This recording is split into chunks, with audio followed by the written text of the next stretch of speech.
ಕರ್ನಾಟಕ ಉಚ್ಚ ನ್ಯಾಯಾಲಯ ಬೆಂಗಳೂರು ವಿಭಾಗದಲ್ಲಿ ಖಾಲಿ ಇರುವಂತಹ ಅಸಿಸ್ಟೆಂಟ್ ಕೋರ್ಟ್ ಸೆಕ್ರೆಟರಿ ಹುದ್ದೆಗಳಿಗಾಗಿ ಅಭ್ಯರ್ಥಿಗಳ ನೇರ ನೇಮಕಾತಿಯ ಅಧಿಸೂಚನೆಯನ್ನು ಹೊರಡಿಸಿದ್ದಾರೆ. ಈ ಒಂದು ಅಧಿಸೂಚನೆಯ ಸಂಪೂರ್ಣ ಮಾಹಿತಿಯನ್ನು ನಿಮಗೆ ತಿಳಿಸ್ಕೊಡ್ತೀನಿ. ವಿಡಿಯೋ ಸ್ಕಿಪ್ ಮಾಡ್ದಂಗೆ ಪೂರ್ತಿ ವಿಡಿಯೋವನ್ನು ನೋಡಿ. ವೀಕ್ಷಕರೇ, ಅಸಿಸ್ಟೆಂಟ್ ಕೋರ್ಟ್ ಸೆಕ್ರೆಟರಿ ಹುದ್ದೆಗಳಿಗಾಗಿ ಕರ್ನಾಟಕ ಉಚ್ಚ ನ್ಯಾಯಾಲಯದಲ್ಲಿ ಖಾಲಿ ಇರುವಂತಹ ಹುದ್ದೆಗಳಿಗೆ ಅರ್ಜಿಯನ್ನು ಕರೆದಿದ್ದಾರೆ. ಈ ಒಂದು ಹುದ್ದೆಗಳಿಗೆ 16 ಮಾರ್ಚ್ 2026ನೇ ತಾರೀಕು ಒಂದು ಅಧಿಸೂಚನೆಯನ್ನು ಹೊರಡಿಸಿದ್ದಾರೆ. ಈ ಒಂದು ಅಧಿಸೂಚನೆಯ ಪ್ರಕಾರ 11 ಅಸಿಸ್ಟೆಂಟ್ ಕೋರ್ಟ್ ಸೆಕ್ರೆಟರಿ ಹುದ್ದೆಗಳಿಗಾಗಿ ಅರ್ಜಿಯನ್ನು ಕರೆದಿದ್ದಾರೆ. ಅರ್ಜಿ ಸಲ್ಲಿಸಲಿಕ್ಕೆ ಕೊನೆಯ ದಿನಾಂಕ 15 ಏಪ್ರಿಲ್ 2026 ಕೊನೆಯ ದಿನಾಂಕವಾಗಿರುತ್ತದೆ. ಈ ಒಂದು ಹುದ್ದೆಗಳಿಗೆ ಸಂಬಂಧಪಟ್ಟಂತೆ ನಿಮಗೆ ಹೆಚ್ಚಿನ ಮಾಹಿತಿ ಬೇಕು ಅಂತಂದ್ರೆ judiciary.karnataka.gov.in ಈ ಒಂದು ವೆಬ್ಸೈಟ್ಗೆ ಹೋಗಿ ಹೆಚ್ಚಿನ ಮಾಹಿತಿಯನ್ನು ಪಡ್ಕೋಬಹುದಾಗಿರುತ್ತದೆ ಮತ್ತು ಆನ್ಲೈನ್ ಮುಖಾಂತರ ಅರ್ಜಿಯನ್ನು ಸಲ್ಲಿಸಬಹುದಾಗಿರುತ್ತದೆ. ಅದೇ ರೀತಿ ಈ ಒಂದು ಹುದ್ದೆಗಳಿಗೆ ಸಂಬಂಧಪಟ್ಟಂತೆ ಒಂದು ವೇತನ ಏನಿರುತ್ತೆ ಅಂತ ಹೇಳಿ ನಾವು ನೋಡೋದಾದ್ರೆ 44,900 ರೂಪಾಯಿಂದ 1,42,400 ರೂಪಾಯಿವರೆಗೂ ಒಂದು ವೇತನ ಇರುತ್ತೆ ಅಂತ ಹೇಳಿ ಒಂದು ಮಾಹಿತಿಯನ್ನು ಇವರು ನೀಡಿದ್ದಾರೆ. ಅದೇ ರೀತಿ ಒಂದು ಹುದ್ದೆಗಳಿಗೆ ಒಂದು ಎಜುಕೇಶನ್ ಏನಾಗಿರಬೇಕು, ವಿದ್ಯಾರ್ಹತೆ ಏನಾಗಿರಬೇಕು ಅಂತ ಹೇಳಿ ನಾವು ನೋಡೋದಾದ್ರೆ ಅಭ್ಯರ್ಥಿಗಳು ಯಾವುದೇ ಮಾನ್ಯತೆಯನ್ನು ಪಡೆದ ವಿಶ್ವವಿದ್ಯಾನಿಲಯದಿಂದ ವಿಜ್ಞಾನ ಅಥವಾ ಕಲೆ ಅಥವಾ ವಾಣಿಜ್ಯ ಅಥವಾ ವ್ಯವಹಾರ ನಿರ್ವಹಣೆ ಬಿಸ್ನೆಸ್ ಮ್ಯಾನೇಜ್ಮೆಂಟ್ ಅಥವಾ ಕಂಪ್ಯೂಟರ್ ಅಪ್ಲಿಕೇಶನ್ ವ್ಯವಹಾರ ಆಡಳಿತ ಬಿಸ್ನೆಸ್ ಅಡ್ಮಿನಿಸ್ಟ್ರೇಷನ್ ಅಥವಾ ಇತರೆ ಯಾವುದೇ ಮಾನ್ಯತೆ ಹೊಂದಿದ ವಿಶ್ವವಿದ್ಯಾನಿಲಯದಲ್ಲಿ ತತ್ಸಮಾನ ಪರೀಕ್ಷೆಯಲ್ಲಿ ಪಾಸ್ ಆಗಿರೋರು ಅರ್ಜಿಯನ್ನು ಸಲ್ಲಿಸಬಹುದಾಗಿರುತ್ತದೆ.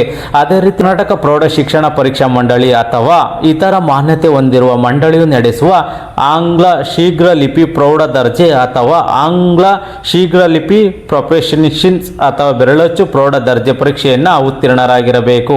ಮತ್ತು ಈ ಒಂದು ಹುದ್ದೆಗಳಿಗೆ ಸಂಬಂಧಪಟ್ಟಂತೆ ಕಂಪ್ಯೂಟರ್ ನಿರ್ವಹಣೆಯ ಜ್ಞಾನವನ್ನು ಸಂಪೂರ್ಣ ಜ್ಞಾನವನ್ನು ಹೊಂದಿರಬೇಕಾಗಿರುತ್ತದೆ.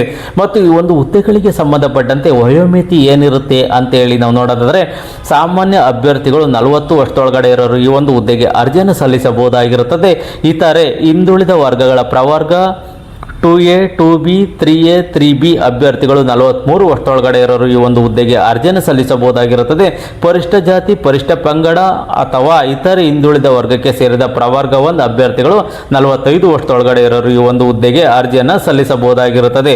ಅದೇ ರೀತಿ ಒಂದು ಹುದ್ದೆಗಳಿಗೆ ಸಂಬಂಧಪಟ್ಟಂತೆ ಅರ್ಜಿ ಶುಲ್ಕ ಏನಿರುತ್ತೆ ಅಂತೇಳಿ ನಾವು ನೋಡೋದಾದ್ರೆ ವಿವರವಾಗಿ ನಾವು ನೋಡೋದಾದ್ರೆ ಸಾಮಾನ್ಯ ವರ್ಗದ ಅಭ್ಯರ್ಥಿಗಳು 500 ರೂಪಾಯಿಗಳ ಅರ್ಜಿ ಶುಲ್ಕವನ್ನು ನಿಗದಿಪಡಿಸಿದ್ದಾರೆ.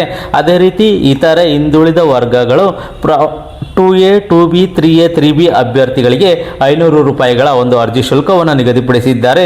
ಪರಿಷ್ಠ ಜಾತಿ ಪರಿಷ್ಠ ಪಂಗಡ ಇತರೆ ಹಿಂದುಳಿದ ವರ್ಗಕ್ಕೆ ಸೇರಿದ ಪ್ರವರ್ಗ 1 ಹಾಗೂ ಅಂಗವಿಕಲ ಅಭ್ಯರ್ಥಿಗಳಿಗೆ 250 ರೂಪಾಯಿಗಳ ಒಂದು ಅರ್ಜಿ ಶುಲ್ಕವನ್ನು ನಿಗದಿಪಡಿಸಿದ್ದಾರೆ.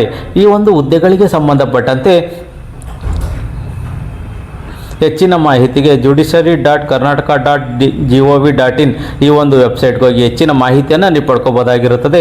ಯಾರು ಈ ಒಂದು ಹುದ್ದೆಗೆ ಅರ್ಜಿಯನ್ನು ಸಲ್ಲಿಸಬೇಕು ಅಂದ್ಕೊಂಡಿದ್ರೆ ಈ ಒಂದು ನೋಟಿಫಿಕೇಶನನ್ನು ಸಂಪೂರ್ಣವಾಗಿ ಓದಿ ನಿಮಗಿದು ಸೂಕ್ತ ಅನಿಸಿದ್ರೆ ಮಾತ್ರ ಈ ಹುದ್ದೆಗಳಿಗೆ ಅರ್ಜಿಯನ್ನು ಸಲ್ಲಿಸಿ.